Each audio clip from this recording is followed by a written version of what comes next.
Hello दोस्तों, आपका स्वागत है हमारे YouTube channel tech non tech में। अभी हमने पीछे एमएस पावर पॉइंट में इंसर्ट टैब को कंप्लीट कर लिया है। उसकी बाकी की वीडियो हम आगे डिस्कस कर लेंगे नेक्स्ट वीडियो में। ठीक है दोस्तों, तो आज हम नया टॉपिक स्टार्ट करते हैं, कंप्यूटर की इनपुट आउटपुट डिवाइस। ठीक है दोस्तों, तो हम इसे ध्यान से समझेंगे और बहुत ही इंपॉर्टेंट होती है एग्जाम के पॉइंट ऑफ व्यू से। ठीक है दोस्तों, तो चलिए हम स्टार्ट करते हैं। सबसे पहले कंप्यूटर क्या है, कंप्यूटर को समझ लेते हैं कि कंप्यूटर क्या है। ठीक है दोस्तों, कंप्यूटर एक इलेक्ट्रॉनिक डिवाइस है, इलेक्ट्रॉनिक डिवाइस है। ठीक है दोस्तों, इसे हिंदी में संगणक भी कहते हैं, संगणक कहते हैं। ठीक है दोस्तों, क्योंकि इसका प्रयोग गणितीय क्रियाओं के लिए प्रयोग किया जाता है, के लिए प्रयोग किया जाता है। ठीक है दोस्तों, चलिए तो हम समझते हैं कि कंप्यूटर में आखिर इस प्रोसेस को करने के लिए ऐसा क्या होता है। ठीक है दोस्तों, तो कंप्यूटर में कंप्यूटर हार्डवेयर प्लस सॉफ्टवेयर से मिलकर बना होता है। ठीक है दोस्तों, हार्डवेयर और सॉफ्टवेयर, कहने का मतलब यह है कि हार्डवेयर और सॉफ्टवेयर का पूरक होता है कंप्यूटर, पूरक होता है या कॉम्बिनेशन। ठीक है दोस्तों, कॉम्बिनेशन। कंप्यूटर हार्डवेयर व सॉफ्टवेयर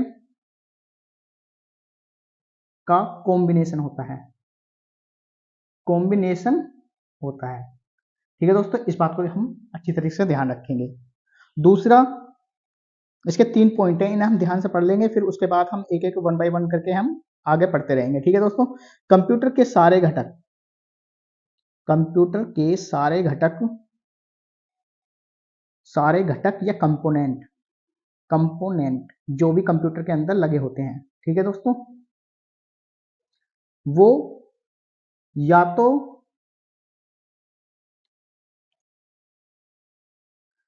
तो हार्डवेयर होंगे, हार्डवेयर या सॉफ्टवेयर,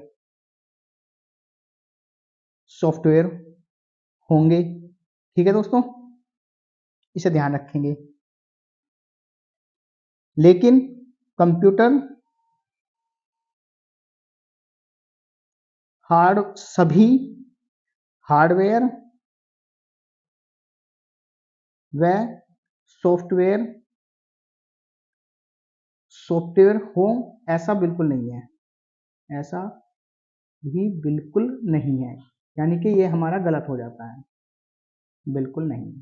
ठीक है दोस्तों, कहने का मतलब ये है कि कंप्यूटर एक ऐसी डिवाइस है जो इलेक्ट्रॉनिक डिवाइस है, जो संगणक करने, इसे हिंदी में संगणक कहते हैं, क्योंकि गणितीय प्रक्रियाओं के लिए इसका प्रयोग किया जाता है। ठीक है दोस्तों, कंप्यूटर हार्डवेयर प्लस सॉफ्टवेयर का कॉम्बिनेशन होता है, यानी कि ये हार्डवेयर और सॉफ्टवेयर एक दूसरे के पूरक होते हैं। ठीक है दोस्तों, अगर कंप्यूटर में हार्डवेयर नहीं है तो सॉफ्टवेयर की वजह से वो चल नहीं सकता, अगर सॉफ्टवेयर नहीं है तो हार्डवेयर की वजह से कंप्यूटर चल नहीं सकता, यानी कि इन दोनों का एक दूसरे से कॉम्बिनेशन होना बहुत ही जरूरी है। ठीक है दोस्तों, इसी तरह से कंप्यूटर हार्डवेयर व सॉफ्टवेयर का कॉम्बिनेशन होता है, ये मैंने बता ही दिया है। कंप्यूटर के सारे घटक या तो हार्डवेयर होंगे या फिर सॉफ्टवेयर होंगे। ठीक है दोस्तों, इस चीज को ध्यान रखेंगे। कंप्यूटर सभी हार्डवेयर व सॉफ्टवेयर हों, ऐसा बिल्कुल नहीं है।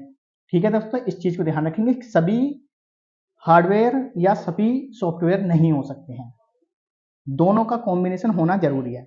ठीक है दोस्तों, तो अब हम पढ़ते हैं कि हार्डवेयर और सॉफ्टवेयर होता क्या है। ठीक है दोस्तों, तो सबसे पहले हम हार्डवेयर को डिस्कस करेंगे। हार्डवेयर, हार्डवेयर होते क्या हैं? वे ये कंप्यूटर के वे भाग जिन्हें हम देख व छू सकते हैं। ठीक है दोस्तों, कंप्यूटर के वे भाग जिन्हें हम देख कर छू सकते हैं हार्डवेयर कहलाते हैं। हार्डवेयर कहलाते हैं। ठीक है दोस्तों, कहलाते हैं। जैसे ऑल इनपुट, आउटपुट, और स्टोरेज डिवाइस सभी हमारे हार्डवेयर होंगे। ठीक है दोस्तों, जैसे कीबोर्ड, मॉनिटर, मदरबोर्ड,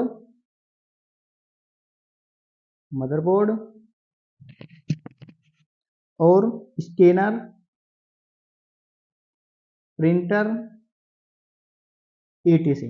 जितने भी इनपुट आउटपुट या फिर कोई स्टोरेज डिवाइस होगी वो हमारी सभी हार्डवेयर होंगे। ठीक है दोस्तों, अब समझ लेते हैं हम सॉफ्टवेयर को। सॉफ्टवेयर होता क्या है इसके बारे में डिस्कस करेंगे। कंप्यूटर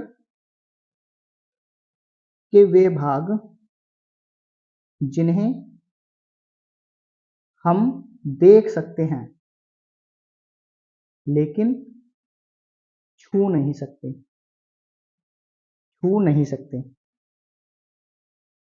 ठीक है दोस्तों, उन्हें सॉफ्टवेयर कहते हैं। इसे ध्यान रखेंगे। जैसे MS ऑफिस, MS एक्सेल। ठीक है दोस्तों, इन्हें हम देख सकते हैं लेकिन छू नहीं सकते। MS वर्ड, MS PPT यानी कि पावर पॉइंट प्रेजेंटेशन, या फिर कोई भी एप्लीकेशन। ठीक है दोस्तों, तो ये हमारे सॉफ्टवेयर होते हैं और ये हमारे हार्डवेयर होते हैं। हार्डवेयर वे होते हैं, कंप्यूटर के वे भाग होते हैं जिन्हें हम देख कर छू सकते हैं। ठीक है, वो हार्डवेयर कहलाते हैं। जैसे इनपुट, आउटपुट और स्टोरेज डिवाइस जितनी भी होती हैं वो हमारे हार्डवेयर कहलाते हैं। जैसे कीबोर्ड, मॉनिटर, मदरबोर्ड, स्कैनर और प्रिंटर। इसी तरह से सॉफ्टवेयर कंप्यूटर के वे भाग जिन्हें हम देख सकते हैं लेकिन छू नहीं सकते, उन्हें सॉफ्टवेयर कहते हैं। ठीक है दोस्तों, जैसे MS office, MS Excel, MS Word, MS PowerPoint और अदर एप्लीकेशन। ठीक है दोस्तों, तो चलिए हम स्टार्ट। अभी इसमें हार्डवेयर और सॉफ्टवेयर के कुछ अपवाद भी होते हैं, एक्सेप्शन। ठीक है दोस्तों, अपवाद भी होते हैं, उन्हें पढ़ लेते हैं कि कौन कौन से आखिर अपवाद होते हैं। ठीक है दोस्तों, जैसे कीबोर्ड यानी ऑन स्क्रीन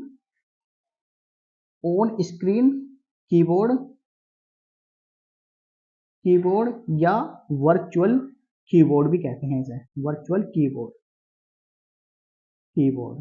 ठीक है दोस्तों, जैसे हम एग्जाम देने जाते हैं तो एग्जाम देने पर जो हम उसमें पासवर्ड और एप्लीकेशन नंबर या रजिस्ट्रेशन नंबर जो डालते हैं बिना कीबोर्ड के, स्क्रीन पर जो एक छोटा सा कीबोर्ड होता है उसे ऑन स्क्रीन कीबोर्ड या वर्चुअल कीबोर्ड कहते हैं। ठीक है दोस्तों, तो ये हमारा हार्डवेयर और सॉफ्टवेयर दोनों होता है।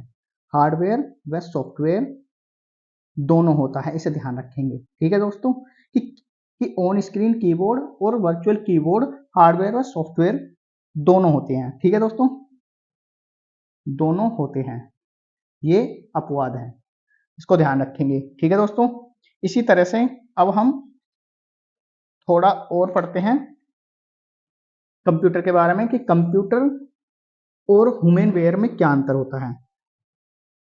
कंप्यूटर और ह्यूमन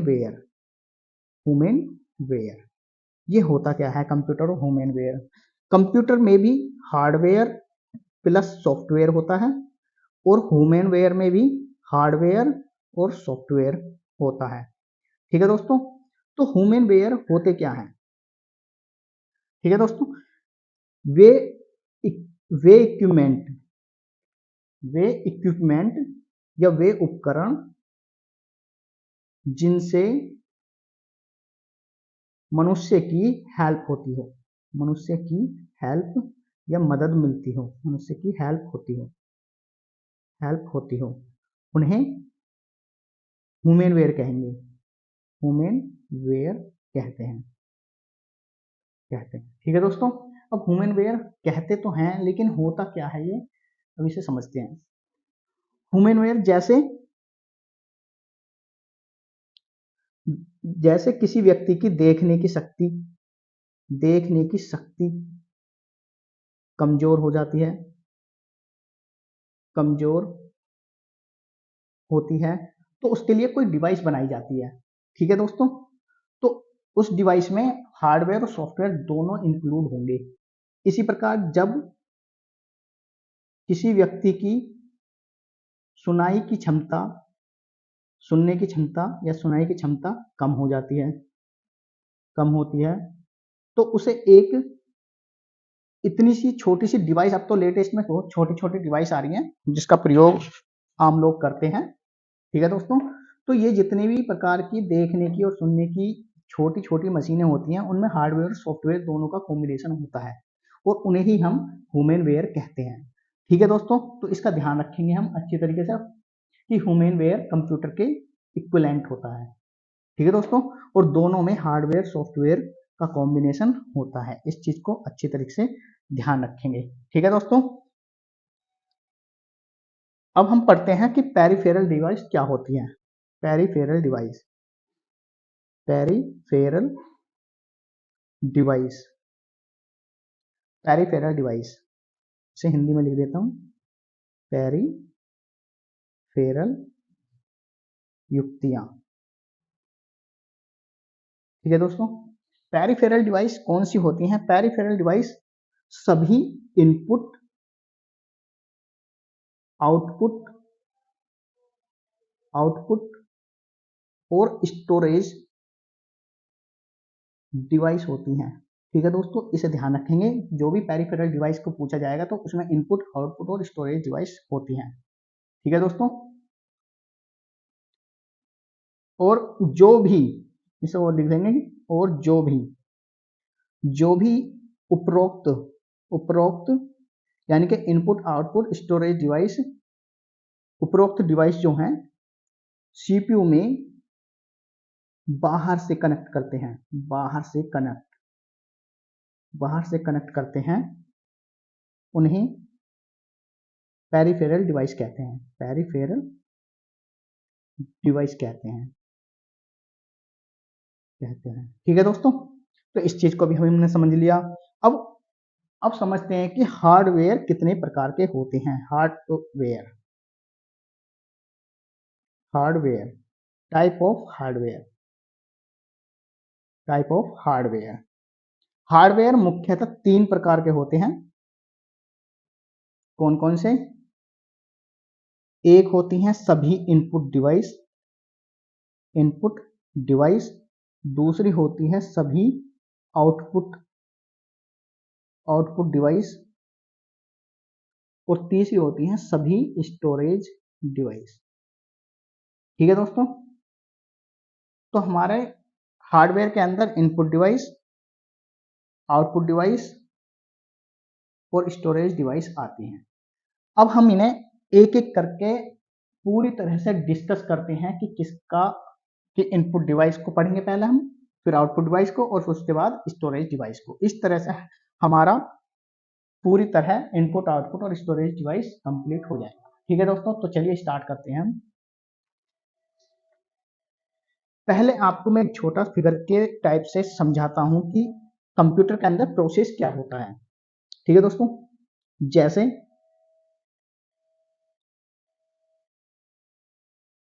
हम किसी कंप्यूटर में, एक मिनट फिगर बना लेता हूं। जैसे अगर हम किसी कंप्यूटर में डाटा देते हैं, ठीक है दोस्तों, कंप्यूटर में हम कोई भी रो डाटा देते हैं कीबोर्ड के द्वारा, डाटा जाएगा कंप्यूटर में और हमें प्राप्त होगी इंफॉर्मेशन। ठीक है दोस्तों, ये मोस्ट इंपॉर्टेंट क्वेश्चन है कि अगर हम कंप्यूटर में डाटा देते हैं तो उससे क्या प्राप्त होती है? सूचना या इंफॉर्मेशन। ठीक है दोस्तों, इसी तरह अगर हम कोई डाटा इनपुट रूप में सीपीयू के अंदर देते हैं तो हमें आउटपुट प्राप्त होती है, लेकिन आउटपुट में इंफॉर्मेशन प्राप्त होती है। ठीक है दोस्तों, इसे ध्यान रखेंगे बस। और सीपीयू प्रोसेसिंग करता है तब हमें आउटपुट में इंफॉर्मेशन प्राप्त होती है। एक बार और समझाता हूं, अगर हम किसी भी डाटा या रो डाटा को कीबोर्ड के द्वारा कंप्यूटर को देते हैं तो हमें इंफॉर्मेशन प्राप्त होती है। लेकिन दूसरा क्वेश्चन इसी से ही बनता है कि अगर हम किसी डाटा को इनपुट रूप में सीपीयू में देते हैं तो सीपीयू उसकी प्रोसेसिंग करके हमें आउटपुट देता है और आउटपुट में हमें इंफॉर्मेशन प्राप्त होती है। ठीक है दोस्तों, तो इस फिगर को अच्छी तरीके से ध्यान कर लेना, क्योंकि डायरेक्टली दो क्वेश्चन है। एक क्वेश्चन यह है कि डाटा को अगर हम कंप्यूटर में देंगे तो हमें इंफॉर्मेशन प्राप्त होगी, अगर डाटा हम इनपुट के रूप में सीपीयू को देंगे तो हमें आउटपुट प्राप्त होगी, लेकिन इंफॉर्मेशन के रूप में। ठीक है दोस्तों, इसे अच्छी तरीके से ध्यान रखना। अब हम थोड़ा सा इनपुट आउटपुट डिवाइस में थोड़ा एक अपवाद है उसे पढ़ लेते हैं। कुछ डिवाइसें ऐसी होती हैं जो इनपुट और आउटपुट दोनों होती हैं। ठीक है दोस्तों, तो उसे पढ़ते हैं कि इनपुट आउटपुट ऐसी कितनी डिवाइस हैं जिन्हें हम दोनों प्रकार की होती हैं। ठीक है दोस्तों, जैसे टच स्क्रीन, जैसे हमारे फोन की, टैबलेट की टच स्क्रीन, ये इनपुट और आउटपुट दोनों होती है। ठीक है दोस्तों, इनपुट आउटपुट दोनों होती है। ठीक है दोस्तों, इसे ध्यान से याद कर लेना। इनपुट आउटपुट दोनों प्रकार की डिवाइस होती है।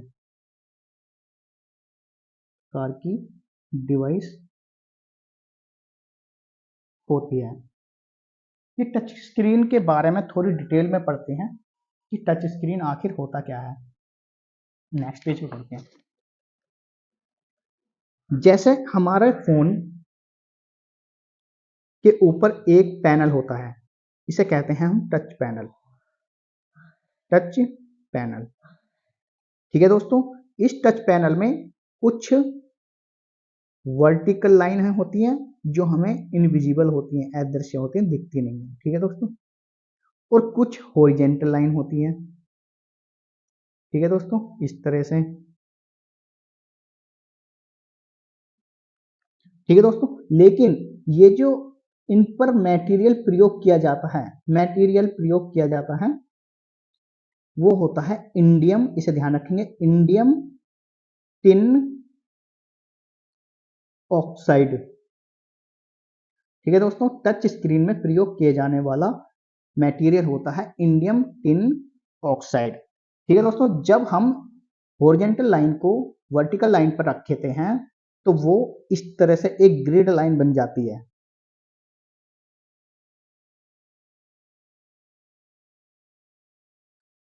ठीक है दोस्तों, अब हम अपने फोन पर जहां भी क्लिक करेंगे तो इस तरह से पॉइंट बन जाते हैं हर जगह। ये तो मैं बड़े बड़े करके दिखा रहा हूं, वरना उसमें बहुत ही स्मॉल होते हैं। ठीक है दोस्तों, तो इन्हें हम मल्टी टच गेस्चर कहते हैं। Multi touch gesture. ठीक है दोस्तों, मल्टी टच गेस्चर। अब जैसे ही हमने इस पर कहीं भी अपने मोबाइल या टैबलेट पर स्क्रीन पर टच किया तो यहाँ एक्स वाई यानी कि कॉम्बिनेशन बन जाएगा, एक्स वाई का एक्सेस बन जाएगा। और जैसे ही करते हैं तो हम इसमें एक पैनल होता है जो हमारे माइक्रो प्रोसेसर या सीपीयू से कनेक्ट किया जाता है। माइक्रो प्रोसेसर होता है जो हमारे मोबाइल में एक पत्ता होता है जो सीपीयू से कनेक्ट होता है। ठीक है, ये इसको इंफॉर्मेशन देता है चलाने के लिए।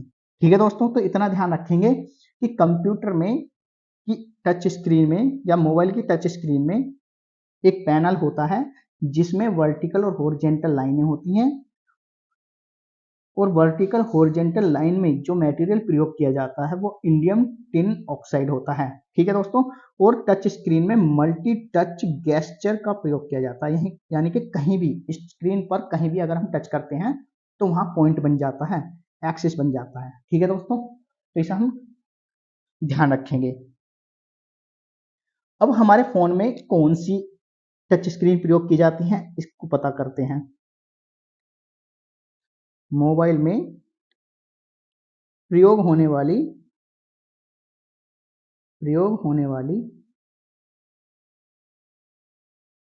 वाली टच स्क्रीन। टच स्क्रीन के मैनी टाइप हैं, लेकिन पहले हम इसे जान लेते हैं कि मोबाइल में प्रयोग होने वाली टच स्क्रीन कौन सी होती है। मोबाइल में प्रयोग होने वाली touch screen capacitive touch screen होती है। ध्यान रखेंगे इस चीज को, कैपेसिटिव टच स्क्रीन। ठीक है दोस्तों, कैपेसिटिव टच स्क्रीन इसका नाम है कि मोबाइल में जो भी टच स्क्रीन प्रयोग की जाती है उसका नाम कैपेसिटिव टच स्क्रीन है। ठीक है दोस्तों, ये कैपेसिटिव टच स्क्रीन दो प्रकार की होती है। एक प्रोजेक्टेड टच स्क्रीन,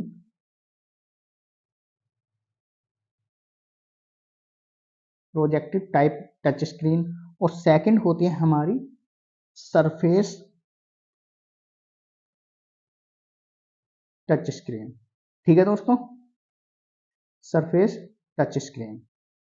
अब ये दो प्रकार के टच स्क्रीन में हैं, लेकिन इनका वर्क कहाँ कहाँ किया जाता है इसको पढ़ते हैं। जैसे प्रोजेक्टेड टच स्क्रीन का प्रयोग और सरफेस टच स्क्रीन का प्रयोग, इनका आधार पर अलग अलग प्रकार का होता है। ठीक है दोस्तों, इस चीज को ध्यान रखेंगे। प्रोजेक्टेड टाइप टच स्क्रीन का प्रयोग मोबाइल में प्रयोग किया जाता है, मोबाइल में। ठीक है दोस्तों, और ये multi gesture, multi type gesture या मल्टी गेस्चर होता है, मल्टी गेस्चर होती है। ठीक है दोस्तों, और अगर इसका प्रयोग कहाँ करते हैं, सभी फोनों में, मोबाइलों में, टैबलेट में। ठीक है दोस्तों, etc।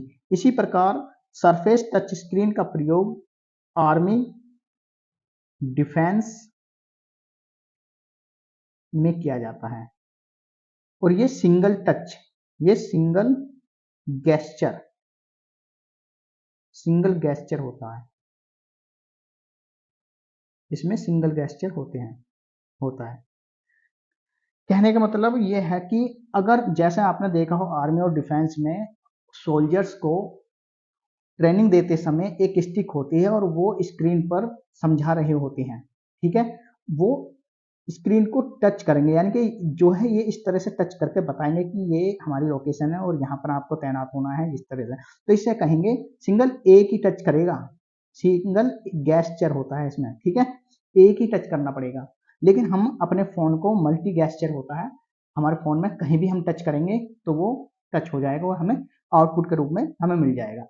ठीक है, तो इसीलिए कहते हैं कि टच स्क्रीन जो है हमारी इनपुट और आउटपुट दोनों प्रकार की होती है। जैसे ही हम अपने फोन पर क्लिक करते हैं कहीं भी, तो हमें आउटपुट के रूप में तुरंत ऑप्शन खुलकर वापस हमें दिख जाते हैं। ठीक है दोस्तों, तो इसे कहते हैं टच स्क्रीन। और इसके दो टाइप, इसके बहुत सारे टाइप हैं, टाइप को पढ़ लेते हैं, इंपोर्टेंट है। टाइप ऑफ टच स्क्रीन,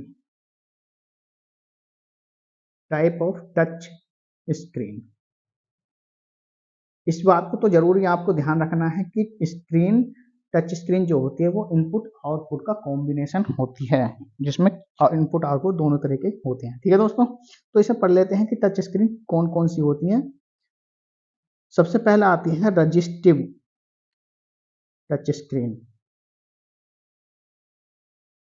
ठीक है दोस्तों, सेकंड आती है हमारी सरफेस एकोस्टिक वेव। ठीक है दोस्तों, थर्ड आती है कैपेसिटिव, जो मैंने अभी बताया था मोबाइल में प्रयोग होने वाली कैपेसिटिव टच स्क्रीन, ये मोबाइल में प्रयोग किया जाता है। ठीक है दोस्तों, फोर्थ है infragrid, infra red grid touch screen. Second आती है infrared acrylic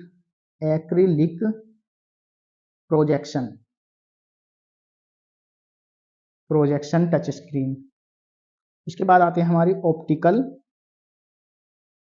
imaging touch screen.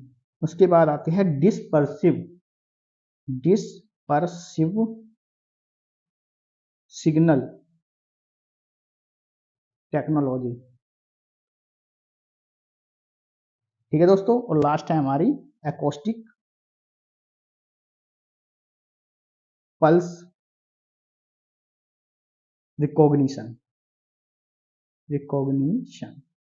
ठीक है दोस्तों, तो ये हमारी 8 प्रकार की टच स्क्रीन होती हैं, 1 2 3 4 5 6 7 और 8।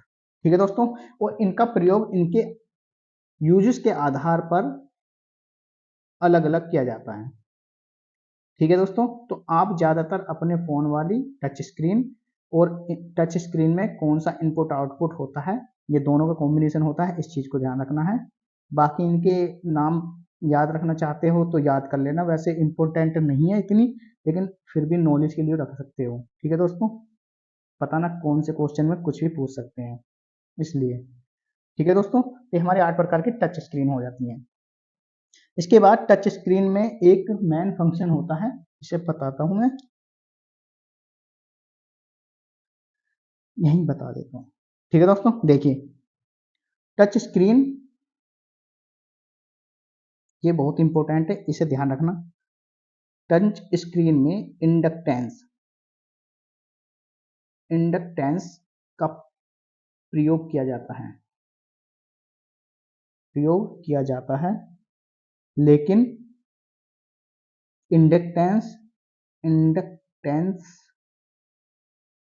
टाइप की कोई टच स्क्रीन नहीं होती है, इसे ध्यान रखना है बस। टच स्क्रीन नहीं होती है, ठीक है दोस्तों, इसको ध्यान रखेंगे कि टच स्क्रीन में इंडक्टेंस का प्रयोग किया जाता है, लेकिन इंडक्टेंस टाइप की कोई टच स्क्रीन नहीं होती है। जैसा कि मैंने बताया, resistive touch screen, surface, acoustic web, capacitive, infrared, acrylic projection, optical imaging, dispersive signal technology और एकॉस्टिक पल्स रिकॉग्निशन। इसमें किसी भी प्रकार की इंडक्टेंस टच स्क्रीन का प्रयोग नहीं किया गया है, इसे ध्यान रखेंगे। ठीक है दोस्तों, इंडक्टेंस के सिद्धांत का प्रयोग तो किया जाता है, लेकिन इंडक्टेंस टाइप की कोई टच स्क्रीन नहीं होती है। ठीक है दोस्तों, इसे ध्यान रखेंगे। अब पढ़ते हैं हम नेक्स्ट। अब इनपुट और आउटपुट डिवाइस होती है हमारे पास, इनपुट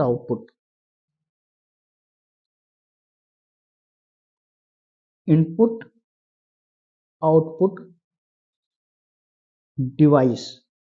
कुछ ऐसी डिवाइस होती हैं जो इनपुट आउटपुट दोनों प्रकार की डिवाइसें होती हैं। ठीक है दोस्तों, दोनों प्रकार की, लेकिन ये 5 प्रकार की डिवाइस हैं, इन्हें पढ़ लेते हैं। ये अपवाद भी हैं। ठीक है दोस्तों, तो इन्हें ही ज्यादातर ध्यान रखेंगे, और इनका यूज क्या क्या है, कहाँ कहाँ प्रयोग किए जाते हैं, इसे ध्यान से देखेंगे। ठीक है दोस्तों, जैसे आपने देखा हो हैंडी कैम, जैसे कि वीडियो, शादी ब्याह में वीडियो बनाते हैं, उसे हैंडी कैम कहते हैं, और इसी को डिजिटल कैमरा भी कहते हैं, डिजिटल कैमरा। इसमें इनपुट और आउटपुट दोनों प्रकार के डिवाइस है ये। ठीक है दोस्तों, इस चीज को ध्यान रखें, input output device, digital camera या हैंडी कैमरा, दोनों में इनपुट आउटपुट डिवाइस होती है। ठीक है दोस्तों, इसी तरह से अभी बताया था मैंने टच स्क्रीन, ये भी हमारी इनपुट आउटपुट डिवाइस है। इन्हें ध्यान रखेंगे, जो मैं लिखवा रहा हूं इन्हें अच्छी तरीके से पढ़ लेना। ठीक है दोस्तों, थर्ड है हमारा sound card. Sound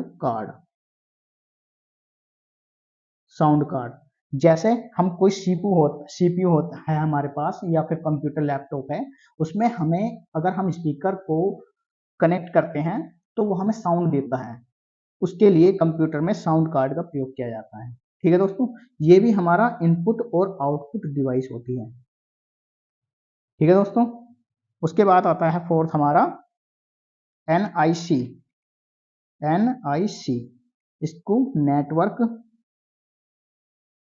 interface interface network interface controller controller या कार्ड कहते हैं। ठीक है दोस्तों, ये भी हमारी इनपुट आउटपुट डिवाइस होती है। ठीक है दोस्तों, जो भी हमारा इंटरनेट चलता है वो एनआईसी के द्वारा ही चलता है। ठीक है दोस्तों, और फिफ्थ है हमारी मॉडम।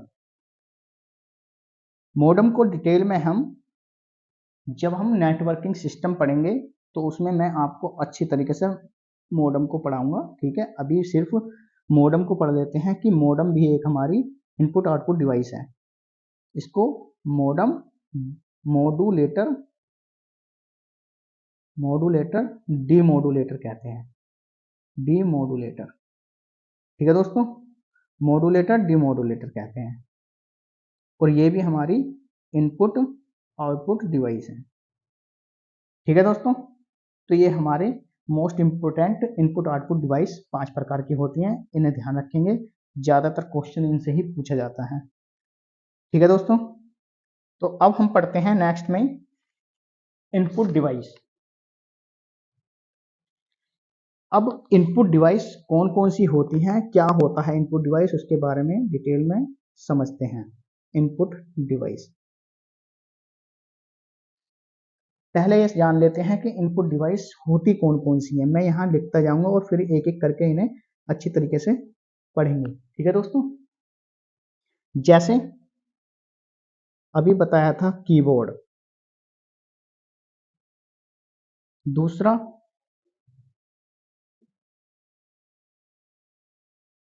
माउस, थर्ड है हमारा ओसीआर। ओसीआर को ऑप्टिकल कैरेक्टर रीडर भी कहते हैं। कैरेक्टर कैरेक्टर रीडर, ठीक है दोस्तों, ऑप्टिकल कैरेक्टर रीडर। उसके बाद में बीसीआर, इसे कहते हैं bar code reader. Bar code reader, ठीक है दोस्तों। उसके बाद आता है हमारा OMR. OMR, optical mark reader. इसे ध्यान से पढ़ते हैं, इससे आपकी साथ के साथ फुल फॉर्म भी होती जा रही है। ठीक है दोस्तों, MICR,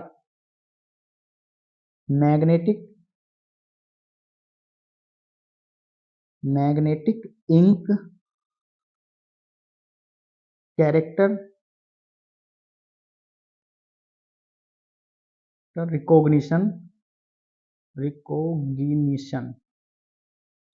ठीक है दोस्तों, रिकॉग्निशन या रीडर भी कहते हैं इसे, रीडर। उसके बाद टेप रिकॉर्डर। टेप रिकॉर्डर, उसके बाद आता है हमारा कार्ड पंच। ये डिवाइसों के नाम हैं, इन्हें ध्यान रख लेंगे। ठीक है दोस्तों, कार्ड पंच, और ये है किम्बाल। अभी आप इन्हें खाली पढ़ लीजिए, इनकी डिटेल में बताऊंगा कि क्या क्या होते हैं, कैसे कैसे ये डिवाइस होती हैं, इनके बारे में डिटेल में पढ़ेंगे अभी हम। कार्ड रीडर, ये है किम्बोल टैग रीडर। ठीक है दोस्तों, अब हम नेक्स्ट पेज पे पढ़ते हैं बाकी।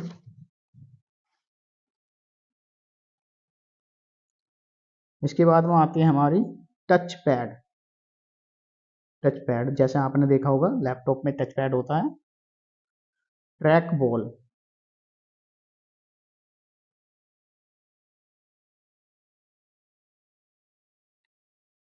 MIC यानी कि माइक, माइक या माइक्रोफोन।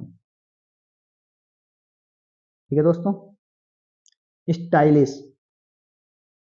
स्टाइलिश, देखो ये स्टाइलिश पेन है, ठीक है। अगर मैं इससे फ़ोन चलाऊंगा तो ये ऐसे चल जाता है, जैसे आपने सैमसंग के फ़ोन देखे हुए, चाइना का पहले फ़ोन आते हैं उसके साथ एक पेन आता था, इसे स्टाइलिश पेन कहते हैं, ठीक है।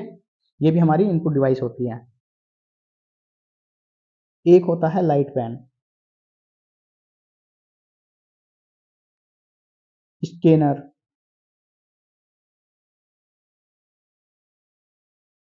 बायोमेट्रिक। इनसे बाहर आपका क्वेश्चन ही बनने का, तुम आप एक दो बार इन्हें अच्छी तरीके से पढ़ लेना। Biometric, camera, web camera. Web camera जो हम आधार सेंटर पे जाते हैं, छोटा सा कैमरा लैपटॉप या डेस्कटॉप के ऊपर लगा होता है ना, उसे वेब कैमरा कहते हैं, ठीक है दोस्तों।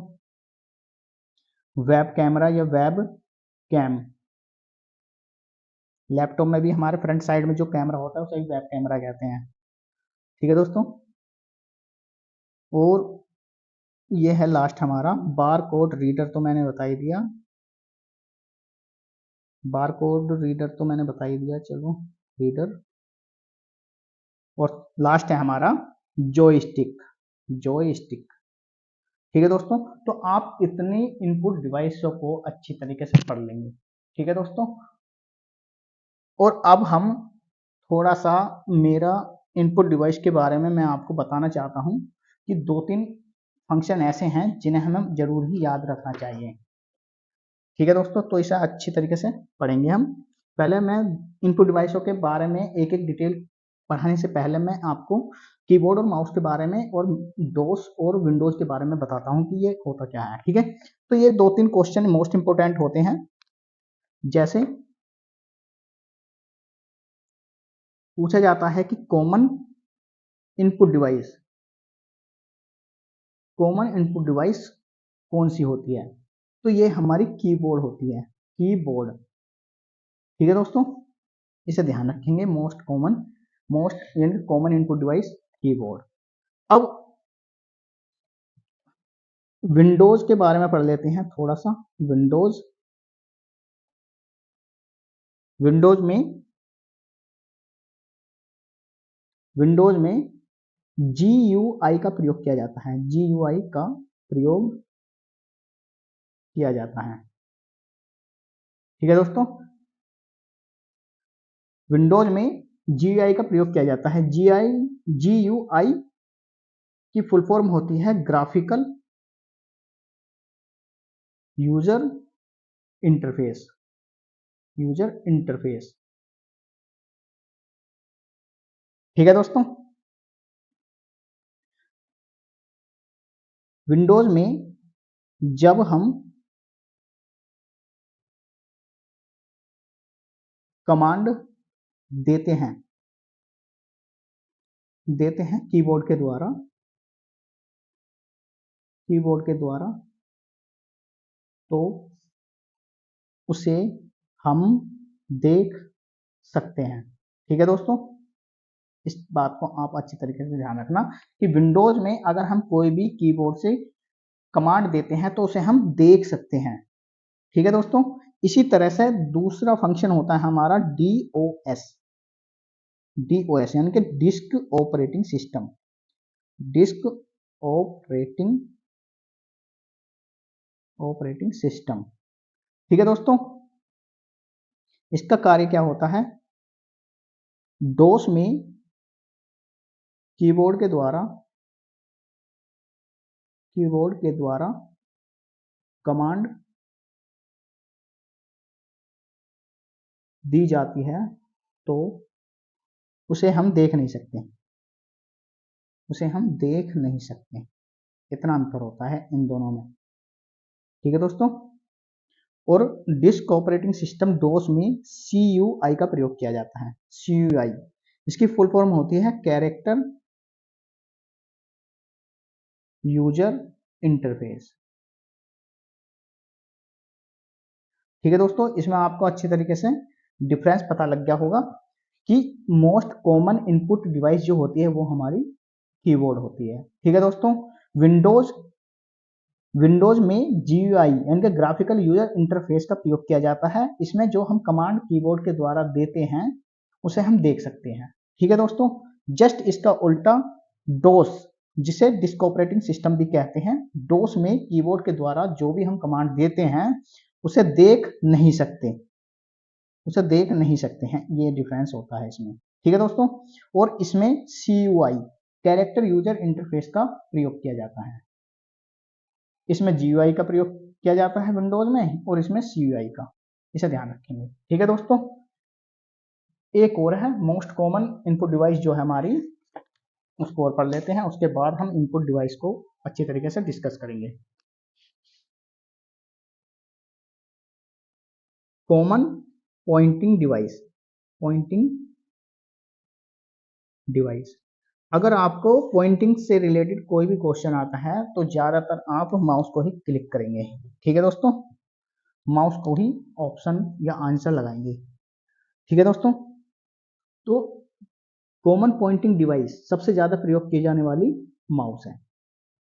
ठीक है दोस्तों, माउस के बारे में मैंने अच्छी तरीके से डिटेल में, कीबोर्ड और माउस के बारे में मैंने एक ऑलरेडी MS वर्ड में एक वीडियो बनाई हुई है, आप उसे अच्छी तरीके से पढ़ लेना और उसके फंक्शंस को भी अच्छी तरीके से समझ जाओगे आप। ठीक है दोस्तों, तो अब हम पढ़ते हैं इनपुट डिवाइस। एक इनपुट डिवाइस के बारे में मैं आपको बता देता हूं कि इनपुट डिवाइस, चलिए यहाँ पे बताता हूं। Input device, input device, input device कहते किन्हें हैं? वे डिवाइस जो हमारे कंप्यूटर को डाटा उपलब्ध कराती हैं, डाटा उपलब्ध कराती हैं, उन्हें हम इनपुट डिवाइस कहते हैं। ठीक है दोस्तों, और मैंने सारे इनपुट डिवाइस ऑलरेडी पहले लिखवा चुका हूं। ठीक है दोस्तों, तो अब हम एक एक करके जितनी भी इनपुट डिवाइस मैंने लिखवाई है उनमें से मोस्ट इंपोर्टेंट जो पूछी जाती हैं उनको हम एक एक करके डिस्कस करते हैं। ठीक है दोस्तों, चलिए तो स्टार्ट करते हैं हम। सबसे पहले आती है हमारी BCR, जिसकी फुल फॉर्म होती है bar code reader, bar code reader. ठीक है दोस्तों, अब बार कोड रीडर कौन सी कंपनी या किस देश, कौन सा देश बनाता है, इसे बताता हूं। बार कोड रीडर को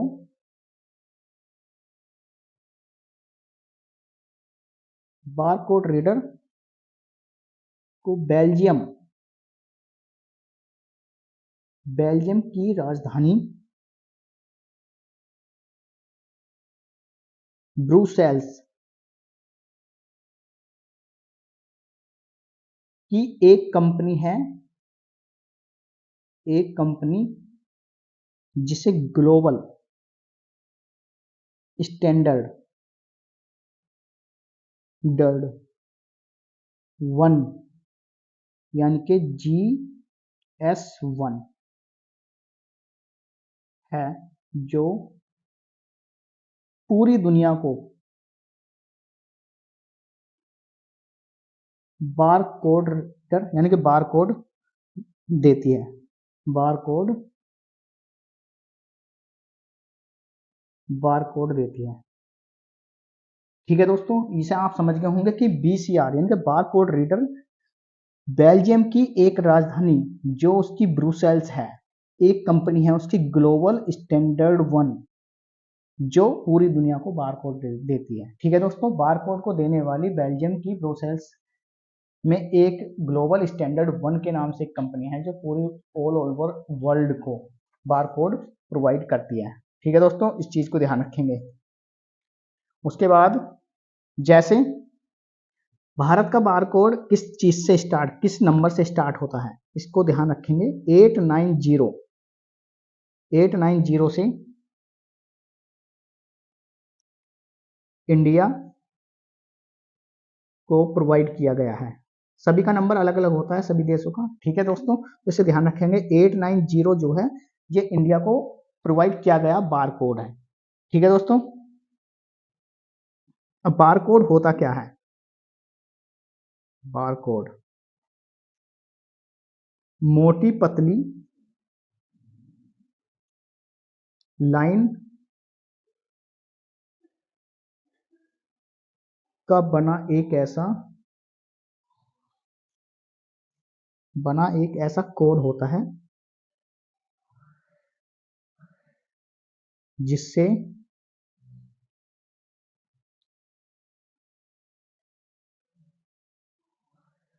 जिसे बार कोड कहते हैं।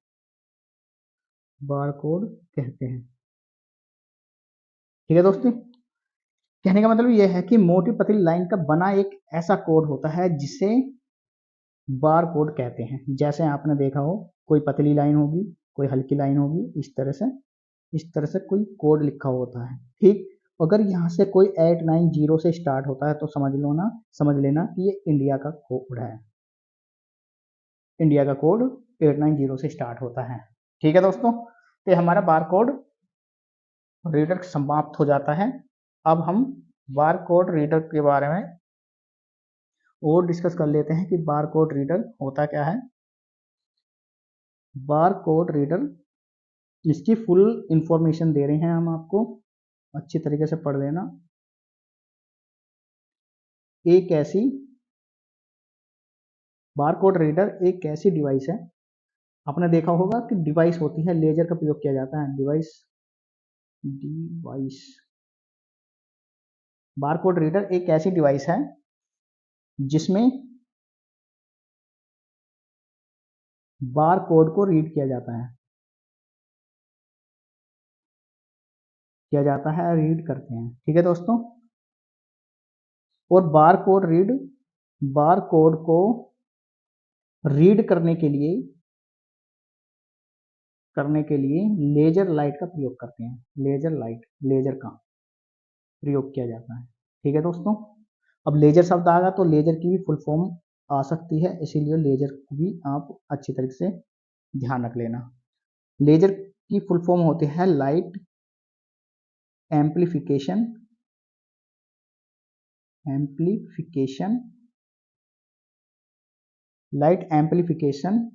By stimulated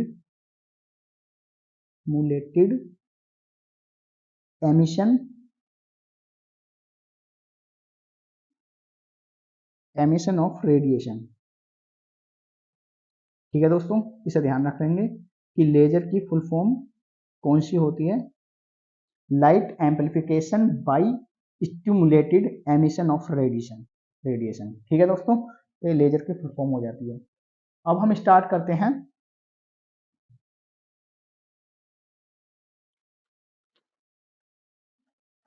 barcode reader. आपको मैंने बता दिया कि 890 से स्टार्ट होता है, तो वो बारकोड इंडिया के लिए प्रोवाइड किया गया है। इसमें एक इंपॉर्टेंट चीज ये है कि बारकोड रीडर में शुरू के 3 डिजिट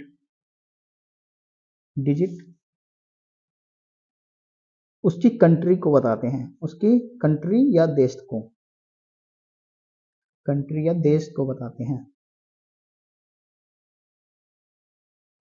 ठीक है दोस्तों, इस चीज को ध्यान रखेंगे। तो बार कोड है, अगर मान लीजिए ये बार कोड है, इसके नीचे अगर 890 लिखा हुआ है 3 अंक, तो ये उस देश को बताते हैं कि किस देश का बार कोड है।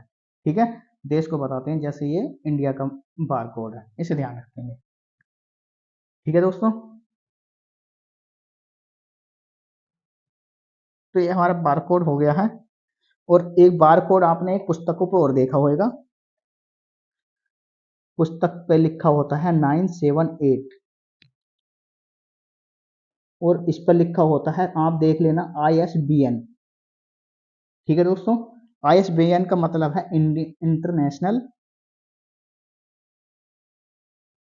International standard book number. ठीक है दोस्तों, ISBN का अगर लिखा हो तो किसी भी किताब का या बुक पर देख लेना, ISBN का नंबर लिखा होता है, और ये 978 से स्टार्ट होता है। ठीक है दोस्तों, तो इसे ध्यान रख लेना कि बुक के लिए जो नंबर होता है 978 होता है और इसकी full form international standard book number होता है।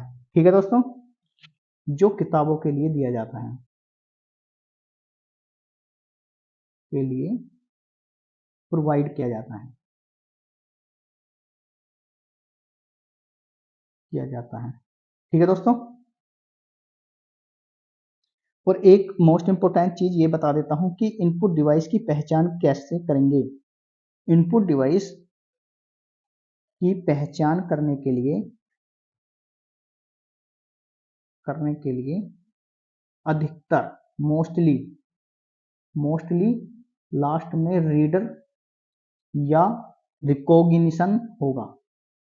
रिकॉग्निशन, अगर आपको किसी वजह से इनपुट डिवाइस का पता नहीं लग पा रहा है तो आप उसके अंदर देख लेना कि रीडर या फिर रिकॉग्निशन तो शब्द नहीं जुड़ा हुआ है या आर तो नहीं जुड़ा हुआ है। अगर वो आर या रीडर है तो आप समझ जाना कि ये इनपुट डिवाइस है। ठीक है दोस्तों, तो ये इनपुट डिवाइस को पहचानने का तरीका हो गया। ठीक है दोस्तों, अब हम नेक्स्ट पढ़ते हैं नेक्स्ट इनपुट डिवाइस को। नेक्स्ट इनपुट डिवाइस है हमारी OCR।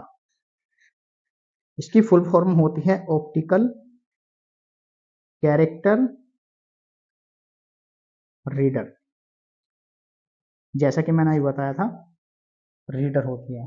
ठीक है, रीडर या रिकॉग्निशन लगा होगा ज्यादातर इनपुट डिवाइस के अंदर। इसको पढ़ते हैं, क्या होता है। इसका प्रयोग हैंड राइटिंग, इमेज, टेक्स्ट को पहचानने के लिए किया जाता है। पहचानने के लिए किया जाता है, किया जाता है। ठीक है दोस्तों, अगर जैसा कोई फर्जी साइन कर देता है या फिर कोई टेक्स्ट या फिर कोई इमेज वो हमारा है या नहीं, उस चीज को पहचानने के लिए OCR का प्रयोग करते हैं, ऑप्टिकल कैरेक्टर रीडर का। इंसानी लिखावट को पहचानता है, इंसानी लिखावट, इंसानी लिखावट या फिर इमेज को या फिर इंसानी टेक्स्ट लिखा हुआ को पहचानने के लिए प्रयोग करते हैं। ठीक है दोस्तों, इसे ध्यान रखेंगे। जैसा आपने देखा हो, गूगल लेंस जो है, गूगल लेंस लेंस टेक्स्ट को पढ़ता है, पढ़ता है। ठीक है दोस्तों, इसी तरह से टेक्स्ट और इमेज को भी पढ़ लेता है। ठीक है दोस्तों, इसी तरह से गूगल लेंस इसी का उदाहरण है एक तरह का। लेकिन इंसानी लिखावट, इमेज और टेक्स्ट को पहचानने के लिए हम ऑप्टिकल कैरेक्टर रीडर यानी OCR का प्रयोग करते हैं। ठीक है दोस्तों, तो ये हमारा कंप्लीट हो गया है। अब हम पढ़ते हैं दूसरा OMR। इसका मीन्स होता है optical mark reader. Optical mark reader, देखो इसमें भी रीडर आ रहा है। तो हम इनपुट डिवाइस की पहचान रीडर के द्वारा कर सकते हैं। ठीक है दोस्तों, तो ऑप्टिकल मार्क रीडर, इसका प्रयोग ऑफलाइन एग्जाम, ऑफलाइन होने वाले एग्जाम को जांचने के लिए करते हैं। ठीक है दोस्तों, जांचने के लिए किया जाता है,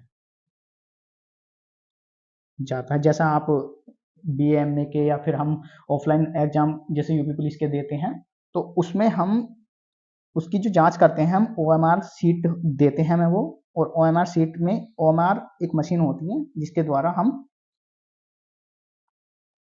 वो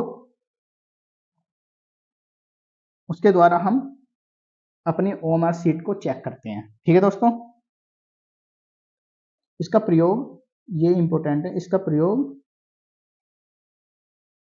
किसी भी मार्क को रीड करने के लिए करते हैं, किसी भी मार्क को रीड करता है, किसी भी मार्क को रीड करता है। इसीलिए कहते हैं कि बीए और एमए या फिर यूपी पुलिस में कि एक गोला भरने के बाद तुम दूसरा नहीं भर सकते, अगर भर दिया तो वो एक को ही काउंट करेगा, वो भी गलत हो जाएगा उसके साथ। आधा गोला भरोगे तब भी गलत हो जाएगा। उसका प्रयोग यानी कि ओएमआर सीट को जांच करने के लिए या फिर ऑफलाइन एग्जाम को जांचने के लिए हम ओएमआर का प्रयोग करते हैं। ठीक है दोस्तों।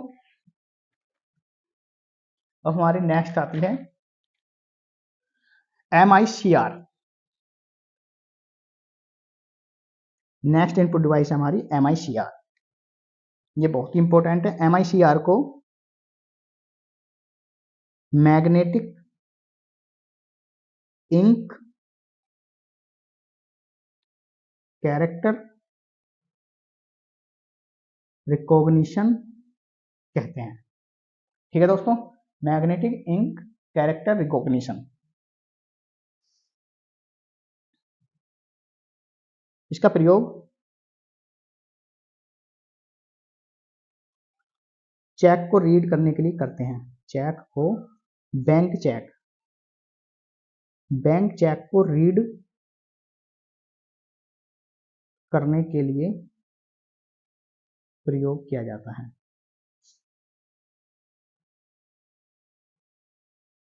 ठीक है दोस्तों, जैसे मान लीजिए यहाँ कोई चेक है, ये है कोई बैंक चेक, ध्यान से समझेंगे, और नीचे लिखा होता है चेक नंबर। ठीक है दोस्तों, बीच में लिखा होता है यहाँ पर चेक नंबर, जैसे 1 2 3 4 5 6 7 8 9। ठीक है दोस्तों, MICR क्वेश्चन पूछा जाता है कि MICR में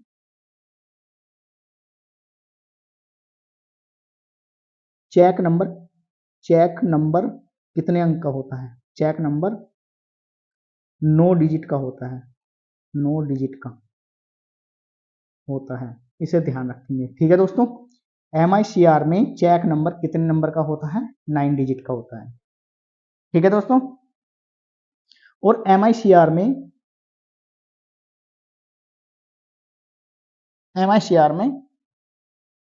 आयरन ऑक्साइड की परत चढ़ी होती है, जिसके द्वारा वह चढ़ी होती है, जिसके द्वारा वह चेक को रीड करता है, रीड किया जाता है। ठीक है दोस्तों, रीड किया जाता है। ठीक है दोस्तों, तो MICR के अंदर इतना ही है। MICR magnetic ink character recognition, first form तो यही होगी इसकी फुल फॉर्म। इसका प्रयोग बैंक चेक को रीड करने के लिए प्रयोग करता है, और बैंक MICR में जो चेक नंबर होता है वो 9 डिजिट का होता है। ठीक है, और इसमें आयरन ऑक्साइड की परत चढ़ी होती है, जिससे हम चेक को रीड करते हैं। ठीक है दोस्तों, तो अब हम स्टार्ट करते हैं नेक्स्ट इनपुट डिवाइस को। नेक्स्ट इनपुट डिवाइस आती है हमारी टेप रिकॉर्डर। टैप रिकॉर्डर नहीं, टैप रीडर।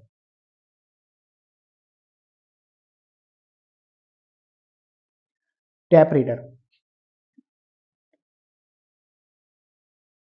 मैग्नेटिक टेप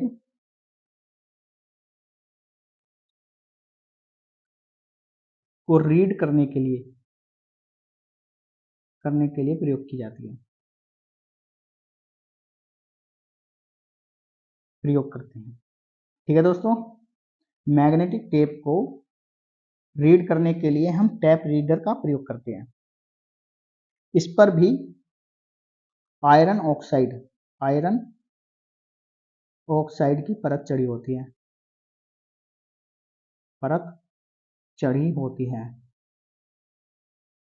ठीक है दोस्तों, तो इसे ध्यान रखेंगे।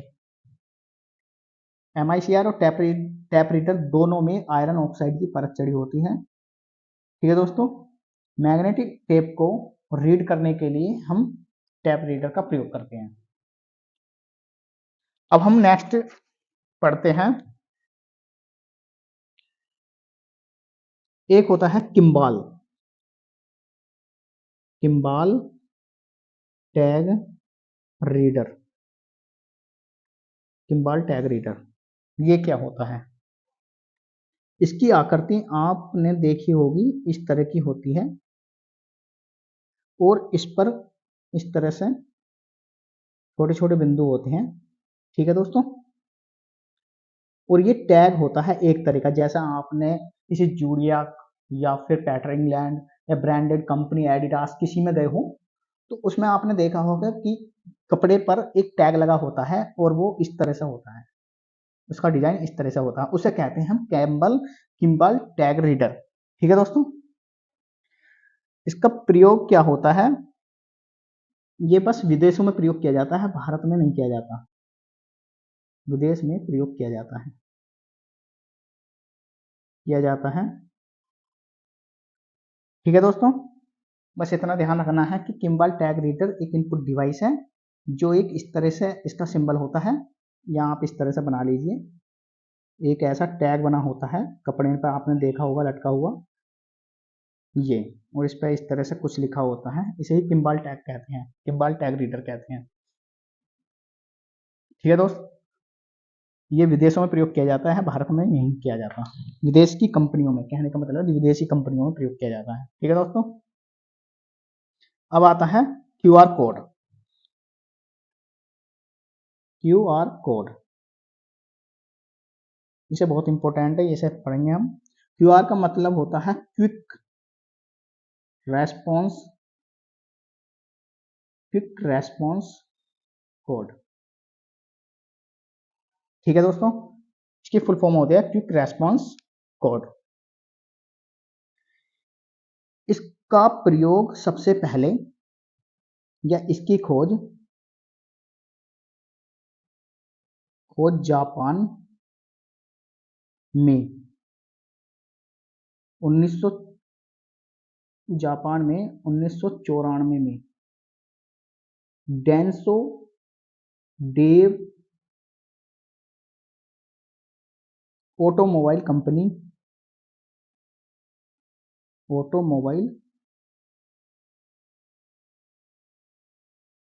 ने किया था। ठीक है दोस्तों, तो इसे ध्यान रखें, क्यूआर कोड का प्रयोग, यानी QR code quick response code कहते हैं इसे, इसकी खोज जापान ने 1994 में डेंसो डेव ऑटोमोबाइल कंपनी ने किया था, इसकी खोज जो की गई थी। ठीक है दोस्तों, इसका प्रयोग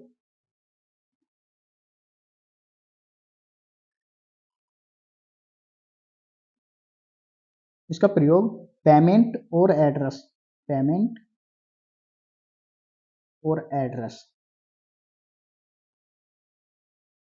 एड्रेस या मानव की डिटेल को रखने के लिए करते थे, कि डिटेल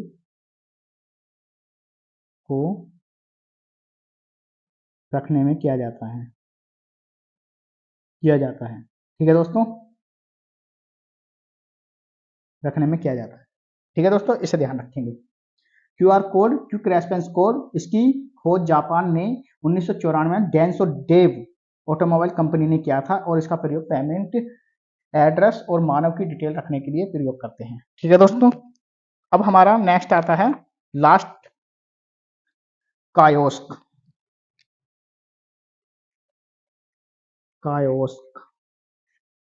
इसे, ये कंप्लीट डिवाइस है, यह एक कंप्लीट डिवाइस है। कंप्लीट डिवाइस वो होती है जिसमें इनपुट, आउटपुट और स्टोरेज क्षमता हो, ठीक है दोस्तों, तो कायोस्क एक कंप्लीट डिवाइस है जिसमें इनपुट, आउटपुट और स्टोरेज कैपेसिटी होती है। ठीक है, और कायोस्क एक मशीन होती है, कायोस्क एक मशीन है, तभी तो उसके अंदर इनपुट, आउटपुट और स्टोरेज क्षमता होगी। ठीक है दोस्तों, तो इसे हम ध्यान रखेंगे। और माउस तो मैंने पढ़ा दिया था आपको, माउस, चलो एक छोटी सी चीज और है, एक छोटा सा है, यूपीआई किसे कहते हैं? Unified payment gateway, UPI, unified payment interface,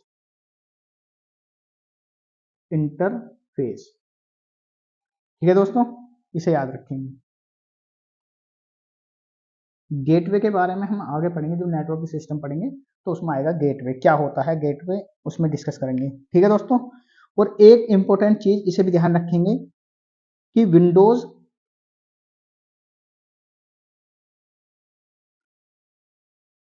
operating system